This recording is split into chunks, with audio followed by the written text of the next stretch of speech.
Hello viewers, நம்ம miss எப்படி இருக்கீங்க? நல்லா இருக்கீங்க நம்புகிறேன். நாளைக்கு ஆகஸ்ட் 15 இந்தியாவுக்கே சுதந்திரம் கிடைச்ச நாள். பட் இன்றைக்கி நமக்கு சுதந்திரம் கிடைச்ச நாள். ஏன்னு கேட்குறீங்களா? இவங்க வாட்டிக்கு ஏதாவது ஒரு படத்தை எடுத்து விட்ருவாங்க. அந்த படம் ரிலீஸ் ஆகும்போது படம் சரியாக போகலன்னு வச்சுக்கோங்க, உடனே விஜய் ஃபேன்ஸ்லாம் சேர்ந்து இந்த படத்தை டீக்ரேட் பண்ணி இதை வந்து நாசம் பண்ணிட்டாங்க, படம் டிசாஸ்டர்னு சொல்லி நாசம் பண்ணிட்டாங்க அப்படின்னு சொல்லி பழி தூக்கி நம்ம மேலே போடுவாங்க. இந்த வாட்டி அந்த படியிலேருந்து நம்ம தப்பிச்சிடலாம். ஏன்னு கேட்டிங்கன்னா, தளபதி அவர்கள் கட்சி ஆரம்பித்து இந்த மாநாடு அடுத்து ஒரு வாரத்தில் இருக்குது. பசங்களாம் அதில் பிஸியாக இருக்காங்க. அப்புறம் கட்சி வேலைன்னு சொல்லி பிஸியாக இருக்காங்க. இப்போ இந்த ஃபேன் வார் அப்படின்னு இதை ரசிகர்கள் சண்டை அப்படின்ற விஷயம் வந்து குறைஞ்சனால இப்போ பழியை தூக்கி நம்ம மேலே போட முடியாது. படம் நல்லா இருந்தாலும் நல்லா இல்லைனாலும் அதை அவங்க தான் ஃபேஸ் பண்ணி ஆகணும். ஸோ இப்போ நம்ம இந்த கூலி படம் வந்து நல்லா இருக்கா இல்லையா, என்ன ஏது அப்படின்றது தான் இந்த வீடியோவில் நம்ம பார்க்க போகிறோம். ஸோ அதனால தான் சொன்னேன், பழி நம்ம மேலே விழாது. ஏன்னா நம்ம வந்து நார்மலாக தான் எப்பயும் போவோம். எந்த ஹீரோவாக இருந்தாலும் சரி போய் பார்த்துட்டு பரவாயில்ல அப்படின்ற மாதிரி தான் போவோம். பட் அவங்க தான் நம்மளை இழுத்து தளபதியை சொல்லி விட்டு கடைசியில் பிரச்சனை கிளப்புவாங்க. என்ன பண்ணாலும் பண்ணிக்கங்களா அப்படின்னு சொல்லிட்டு நம்ம மேலே பார்ப்போம். இப்போ போயிட்டு நம்ம இந்த கூலி நம்ம நினச்ச மாதிரி வந்திருக்கா அப்படின்றத பார்ப்போம். ஏன்னு கேட்டிங்கன்னா, அஃப்கோர்ஸ் இந்த பக்கம் நம்ம Lokki one of the favourite director. எப்பவும் போல் இவர் ரஜினிகாந்த் அவர்கள் சூப்பர் ஸ்டார் என்று அழைக்கக்கூடிய மிகப்பெரிய நட்சத்திரம். அதுவும் வேறு கலாநிதி வேறு ஆடியோ லான்ச்சர் சொல்லிட்டாப்புல, என்றும் ஒரே சூப்பர் ஸ்டார் அப்படின்னு. இதே போன ஆடியோ லான்ச்சர் அப்படியே கொஞ்சம் ஃப்ளாஷ்பேக்கில் நினச்சி பார்க்குறேன். சரி, எல்லாம் அப்படி தான், காலத்துக்கு ஏற்ற மாதிரி எல்லோரும் மாறும். என்னோட சேனல் யாராவது ஃபஸ்ட்டு மாதிரி சப்ஸ்கிரைப் பண்ணிட்டு பெல் பட்டன் ப்ரெஸ் பண்ணி ஷேர் பண்ணுங்கள். மறக்காமல் கமெண்ட் செக்ஷனில் கமெண்ட்டை போட்டுருங்க. வாங்க படம் எப்படின்னு பார்ப்போம். Welcome to Vijay stock, welcome to another video. நம்ம ரிவ்யூக்குள்ளே போகிறதுக்கு முன்னாடி பப்ளிக் ரிவ்யூ என்னன்றதை கொஞ்சம் பார்க்கணும்ல, அதை கொஞ்சம் பார்த்துட்டு வந்துடுவோமே. ஓகே, இல்லை பெருசாக எக்ஸ்பெக்ட் பண்ணோம், அந்த அளவுக்கு ஒன்றும் போதும் ப்ரோ. ஓகே தான் ப்ரோ. படம் அமெரிக்கா அந்த கேமியோ ஓகே இருக்கு. லோகேஷ் கனகராஜ் வெறியனா மிகப்பெரிய காண்டில் வெளியே வந்திருக்கேன். இதுக்கு இதெல்லாம் ஒரு படம் போண்டியா அப்படின்ற மாதிரி என்னை கேட்க வச்சிட்டாப்ல. என்ன இப்படி கழுவி ஊற்றுறாங்க, அந்த அளவுக்கு கழுவி ஊற்றுற அளவுக்கு இருக்குது படம் அப்படின்னு நீங்கள் என்கிட்ட கேட்கலாம். நான் என்னன்னு உங்களுக்கு சொல்லுவேன், ஏதுன்னு சொல்லுவேன். அதாவது இந்த படத்துக்கு வந்து மிகப்பெரிய எதிர்பார்ப்பு வந்தது காரணம் என்னன்னு கேட்டிங்கன்னா, லோகேஷ் கனகராஜ். லோக்கி அப்படின்னாவே ஒரு தமிழ் சினிமாவில் ஒரு டிஃப்ரெண்ட்டான ஒரு டைரக்டர் அப்படின்னு ட்ரெண்ட் செய்யப்பட்டவர். அவருக்குன்னு ஒரு மேக்கிங் இருக்குது, அவருக்குன்னு ஒரு அந்த கிளாஸ் இருக்குது, அவருக்குன்னு சில டச்சஸ் இருக்குது படங்களில். அந்த மாதிரி விஷயங்கள் எல்லாமே இந்த படத்தில் அப்படியே இருக்கான்னு கேட்டிங்கன்னா, அது எல்லாம் அப்படியே இருக்குதுன்னு சொல்ல முடியாது. அங்கேயே வந்து லோக்கியோடைய அந்த இடம் வந்து இறங்கிருச்சு ஃபஸ்ட்டு. சரி, இந்த பக்கம் அப்படியே இது லோக்கியோட படமாக இருந்தாலும் மிகப்பெரிய சூப்பர் ஸ்டார் மெயினாக போகிறது வந்து எல்லாம் ரஜினிகாந்த் அவர்களுக்கு தான் போவாங்க.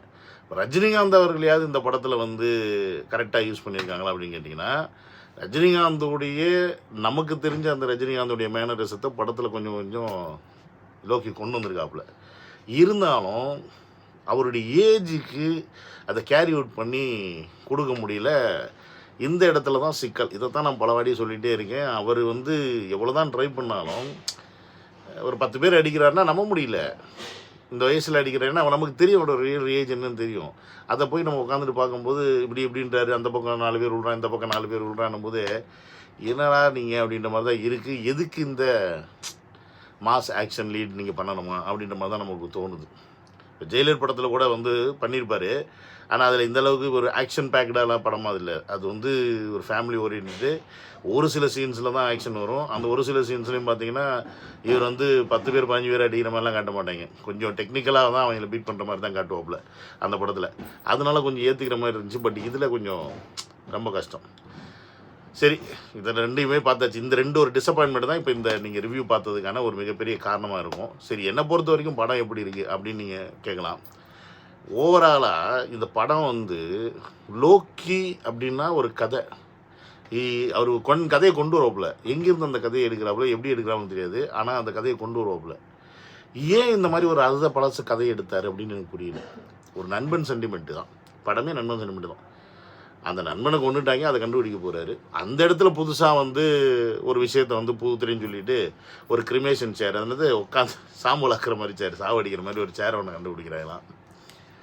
ஏன் டைம் மிஷினை சேர்த்து, டைம் மிஷினுக்கு பதிலாக அதை வச்சிட்டாரு போல இருக்குது. அந்த தாட்டில் கொண்டாந்து வச்சிட்டாம போல இருக்குது. ஏன் லோக்கியோடைய மேக்கிங் வந்து இந்த அளவுக்கு ஒஸ்ட் ஆயிடுச்சு அப்படின்றது தான் என்னுடைய கொஞ்சம் வருத்தம். ஏன்னா கைதி படத்துலேருந்து நீங்கள் எடுத்துக்கலாம், இந்த மாநகரத்துக்கு கூட நான் போகல. கைதி படத்துலேருந்து நீங்கள் எடுத்துக்கலாம். கைதி படத்துடைய வெறும் நைட் ஷூட்டு ஒரு நைட்டில் தான் நடக்கக்கூடிய அந்த ஒரு படத்தில் நமக்கு அந்த படம் பார்க்கும்போது பதன்னு இருக்கும். புரியுதுங்களா? கார்த்தி வர்றதும் சரி, அந்த போலீஸ் ஸ்டேஷனை இவங்க அடித்து நொறுக்கிறதும் சரி, அதெல்லாம் பயங்கரமான ஒரு சீனாக அந்த வைப்பை கொடுத்துருப்பாப்புல. ஒரு ட்ரக்ஸுக்கான ஆளுங்க எப்படி இருப்பாங்க அப்படின்ற மாதிரி கொடுத்துருப்பாப்புல. அதுக்கடுத்து அப்படியே நம்ம விக்ரமுக்கு வந்தோம்னு வச்சுக்கோங்க. கமலோடைய பழைய காலத்து விக்ரமை பார்த்துருந்தா உங்களுக்கு தெரிஞ்சுக்கும், எங்களுக்குலாம் தெரியும். அந்த படத்தில் வந்து அவர் வந்து ஒரு ஆக்ஷன் ஹீரோவும் இருப்பார், காதல் மன்னனாகவும் இருப்பார். அப்படி ஒரு மாதிரி ஒரு மோடை வந்து இந்த படத்தில் வந்து செட் பண்ணியிருப்பாப்புல விக்ரம் படத்தில். இதுக்கிட்டே ஒரு மாதிரி ட்ரக் அடிக்கிட்டு ஒரு ஆல்காலிக்கு ஒரு உமனைசர் அப்படின்ற மாதிரி ஸ்டார்டிங்கில் காமிச்சு அதுக்கப்புறம் யார் அப்படின்ற மாதிரி காட்டாப்புல. அது கமலுக்கான ஒரு கெத்து. நம்ம தளபதியோட படத்தில் எடுத்துக்கலாம். மாஸ்டர் படத்தை ஃபஸ்ட் ஹாஃப் ஒரு மாதிரி காட்டியிருப்பாப்புல, செகண்ட் ஹாஃபில் ஒரு மாதிரி காட்டியிருப்பாப்புல. வில்லன் அப்படின்ற அந்த கேரக்டருக்கு எவ்வளோ பெரிய வேல்யூ கொடுத்துருப்பாப்புல அப்படின்றது தெரியும். அப்படியே கட் பண்ணி லியோவுக்கு வந்தீங்கன்னு வச்சுக்கிங்களேன். லியோ வந்து ஆல்ரெடி ஒரு ரீமேக் படம் தான். அந்த ரீமேக் படத்தை ரீமேக் படம் மாதிரி தெரியாத அளவுக்கு எடுக்கிறதுல ஒரு ஒரு முத்திரை வச்சுருப்பாப்புல. அவ்வளோ ஒரு ஃபாஸ்ட்டு போகும் படம். அந்த கேரக்டர் அவ்வளோ ஸ்ட்ராங்காக வந்து டிசைன் பண்ணியிருப்பார். பார்த்திபன் தான் வந்து படத்திலே மிகப்பெரிய வில்லன். அந்த வில்லனை வந்து ஹீரோ ஆக்கி நம்மளை லியோ இல்லைன்னு நம்ப வைக்கிற மாதிரி ஒரு கதையை கொடுத்துருப்பாப்புல. ஸோ இப்படி இவ்வளோ டிஃப்ரெண்ட்டான ஒரு ஷேடை கொடுத்த லோக்கி வந்து ஏன் திடீர்னு இப்படி ஒரு பழைய சென்டிமெண்ட் ஏதோ ஒரு புதுசாக ஒரு விஷயத்தை கண்டுபிடிக்கிறாங்களாம். அதை கண்டுபிடிக்கிறதுக்கு அதை யூஸ் பண்ணுறதுக்கு சத்யராஜ் தான் வேணுமா? சத்யராஜ் இல்லைனா அதை யூஸ் பண்ணவே முடியாதான் அப்படின்னு சொல்லிட்டு கடைசியில் அவரையும் கொண்டு போடுறாங்க. அப்புறம் எப்படி அந்த விஷயத்தை திருப்பி யூஸ் பண்ணுவீங்கன்னா எனக்கு புரியல. ஐயோ, இந்த லாஜிக்லாம் ஏன் லோக்கி விட்டாப்புல? அந்த மாதிரி சில சிக்கல்கள் இருக்குது. அதுக்கப்புறம் பார்த்தீங்கன்னா பெரிய பெரிய ஆக்டர்ஸ் இருக்கிறாங்க. இப்போ அதாவது சொல்கிறேன்னே, அமீர் கான் இருக்காப்புல, உபேந்திரா இருக்காங்க. எதுக்கு அப்படின்ற மாதிரி தான் நமக்கு வந்து கேள்வி வருது. சும்மா வந்துட்டு போகிற மாதிரி ஒருவேளை பேன் இண்டியான்னு டிசைன் பண்ணிட்டாங்க அப்படின்றதுக்காக எடுக்கிறானான்னு தெரியல. இப்போ லோக்கியோட படம் பார்த்திங்கன்னா லொக்கேஷன் வைஸ் எடுத்துக்கலாம். இப்போ இது எப்படி சொல்கிறது, லியோ வந்து பார்த்தீங்கன்னா ஃபுல் அண்ட் ஃபுல் காஷ்மீரில் எடுத்துருப்பார். இந்த பக்கம் வந்து அந்த குடோன் செட்டே போட்டிருந்தாலும் அது செட்டு போட்ட மாதிரி தெரியாது, பார்க்க பிரம்மாண்டமாக இருக்கும். அதே மாதிரி இந்த படம் இப்போ இது கைதியாக இருக்கட்டும், இல்லை விக்ரமாக இருக்கட்டும், மாஸ்டராக இருக்கட்டும், அந்த விக்ரம்லாம் அந்த குடோனாக இருக்கட்டும், அந்த மிஷினரிஸ் காட்டுறதா இருக்கட்டும், அதெல்லாம் வந்து ஒரு பிரம்மாண்டமாக இருக்கும். இந்த படம் மிகப்பெரிய ஆக்டர்ஸ் நடிக்கக்கூடிய படங்கள். 2 போர்ட்லேயும் ஒரு செட்டுலேயும் சீனை முடிச்சு போடுறீங்க. அப்படி தான் முடிச்சிருக்காங்க. ஒரே இடத்த திருப்பி படம் பார்க்கும்போது நமக்கு போர் அடிச்சிடும்ல. அப்படி ஒரு ஃபீல் இந்த படத்தில் நமக்கு கிடைக்குது. அதுதான் இங்கே பிரச்சனையே. மற்ற படங்களில் வந்து லோக்கி படத்தில் வந்து நமக்கு வந்து ஒரு விஷயம் என்னென்னா, ஒரு மாதிரி ட்ராவலிங்கில் போயிட்டே இருக்கும் ஸ்டோரி. ஒரே இடத்துல நிற்காது. அது ஸ்டார்ட் பண்ணுறதுலேருந்து இப்படின்னு போயிட்டே இருக்கும். இது எங்கேயோ தேங்கி நிற்கிற மாதிரியே இருக்குது. ஏன்னா நமக்கு தெரிஞ்சிருது இதுக்கு தான் வர்றாரு, எது கதைன்றதே தெரிஞ்சு போயிடுது. சத்யராஜ் தான் ஃப்ரெண்டு கொண்டுட்டாங்க, அதை கண்டுபிடி தான் வர்றாரு அப்படின்னும் போது ஹீரோ இவர் தான் எப்படி கண்டுபிடிச்சதுன்னா அவர் கடைசியில். அப்போ அதை எப்படி கண்டுபிடிக்கிறாரு அப்படின்றது தான் சுவாரஸ்யம் கொண்டு போயிருக்கணும். அது மிஸ்ஸிங்கு. பெரிய சுவாரஸ்யங்கள் இது வந்து எப்படின்னா ஒரு சுவாரஸ்யமாக கொண்டு போக வேண்டிய படம். ஹீரோவை கொண்டுட்டாங்க, யார் அந்த வில்லனே தெரில, எங்கே இருக்காருன்னு தெரில, எப்படி ஒரு கண்டுபிடிக்க போகிறான்னு தெரில. இப்படி பழைய கொண்டு போனால் நமக்கு வந்து பதன்னு இருக்கும். இவர் ஆட்டோமேட்டிக்காக அந்த குடோனுக்குள்ளே வந்துக்கிட்டு எல்லாரையும் தூக்கி வாரி போட்டால் அடித்தா என்ன எப்படி? சரி, படம் பார்க்கலாமா வேண்டாமா, என்னையா நீ சொல்கிற அப்படின்னு நீங்கள் கேட்டிங்கன்னா, ரஜினிகாந்துக்காக போய் பார்க்கலாம், லோக்கிக்காக போய் பார்க்கலாம் அப்படின்னு நம்ம சொல்லலாம். அப்புறம் எப்படி சொல்கிறது, இவ்வளோ செலவு பண்ணி எடுத்துறாங்களே அதுக்காக போய் பார்க்கலாமா அப்படின்லாம் சொல்லலாம். ஸோ இப்போ அது உங்கள் இஷ்டங்க, நீங்கள் என்னமோ பண்ணுங்க, பாருங்கள், பார்க்க கட்டி போங்க, அது உங்கள் பிரச்சனை. இல்லை ஒரு வாட்டி ரொம்ப நாளாச்சு இந்த மாதிரி ரஜினியை பார்த்து நம்ம பார்க்கணும் அப்படின்னா பாருங்கள். ஏன்னா ரஜினியை ஹேண்டில் பண்ணுறது வந்து ரொம்ப கஷ்டம். அவருக்கு வந்து ஒரு type of set of acting and style அந்த மாதிரி மோடுக்குள்ளே இருக்கிறவர் அவர். அவரை கொண்டு வந்து நீங்கள் அதை மாற்றிடணும்னா ரொம்ப கஷ்டம். அது வந்து ஒரு சில டேரக்டர் தான் பண்ணியிருக்காங்க. உதாரணத்துக்கு வந்து மணிரத்னம் தளபதியில் காமிச்சிருப்பார். அந்த மாதிரி ரஜினியை நீங்கள் இறங்கி எங்கேயுமே பார்க்க முடியாது. ஸோ அது ஒரு மாதிரி ஒரு இது. அதே மாதிரி பாரதி ராஜா ரஜினிக்குள்ளே இருக்க அந்த வில்லனிசத்தை எடுத்து காட்டுறது இருக்கட்டும், அந்த மாதிரி ஒரு ஆள். ஸோ இப்படி ரஜினி வந்து ஏதோ ஒரு இடத்துல ஒரு சில டேரக்டர் மட்டும் தான் கரெக்டாக புரிஞ்சுக்கிட்டு அவருக்குள்ளே ஒன்று இருக்கும், அதை திருப்பி புதுசாக கொண்டு வந்து காட்டுவாங்க நம்மள்கிட்ட. அப்படி ஏதோ ஒன்று நோக்கி ட்ரை பண்ணி தான் இதில் இங்கே ஏதோ சொதப்பிட்டான்னு நினைக்கிறேன்.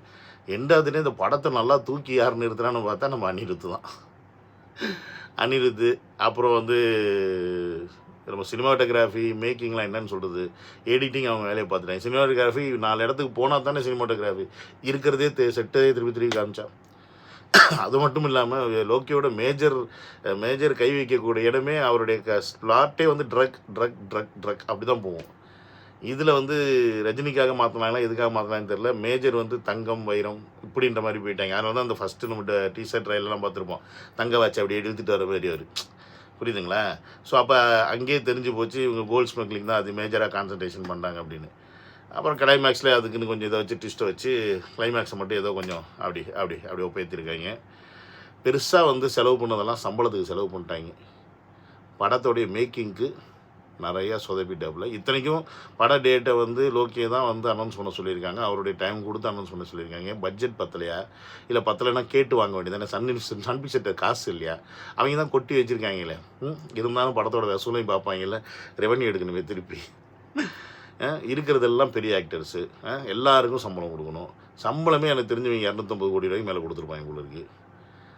ரஜினி சம்பளம், அர்ஜுன் சம்பளம், அமீர் கான் சம்பளம், சோயின் சம்பளம், உபேந்திர சம்பளம், Shruti Haasan, Loki, music director அனிருத்துன்னு இப்படி போனோம்னா இதுக்கே வந்து 250 கோடி தாண்டி இருக்கும் போல இருக்குது. இவங்க 350 கோடி ரூபா பட்ஜெட் போட்டாங்கன்னா 400 கோடி போட்டாங்கன்னு தெரியல. மீதி இருக்கிற 50-100 கோடி வச்சு ஒரு படத்தை எடுக்கணும், இவ்வளோ பெரிய ஸ்டார் காஸ்ட் வச்சுட்டு எடுக்கணும் அப்படின்னா எப்படி quality, where is the quality? அதுதான் இங்கே எஃபெக்டே. ஸோ ஒன்லி சொல்ல போனோம்னா இங்கே வந்து எப்படின்னா, ஒரு ரஜினி படத்துக்கு போனோம்னா ரஜினி படம் ஃபுல்லாக பார்த்தோன்ற திருப்தியும் வர மாட்டேங்குது. சரி லோகேஷ் படத்துக்கு தான் வந்திருக்கோம் அப்படின்ற லோகேஷன் நினச்சோம்னா அதுக்கான திருப்தியும் ஃபுல்லாக வர மாட்டேங்குது. இப்படி 2 திருப்தியுமே ஃபுல்லாக கொடுக்காதனால தான் இன்றைக்கி இந்த அவெல்லாம் வந்து கழுவி ஊற்றிட்டு போகிற மாதிரி ஊற்றிட்டு போகிறாங்க. ஸோ நமக்கு ஓவராலாக எப்படின்னா சரி பார்க்கலாம் அப்படின்ற ரேஞ்சுக்கு நான் முடிச்சுக்கிறேன். உங்களுக்கு பார்த்துட்டு நீங்கள் என்ன சொல்லணுமோ சொல்லுங்கள், நம்ம என்ன சொல்கிறது. சரி, நடந்த video. Love you, take care, by.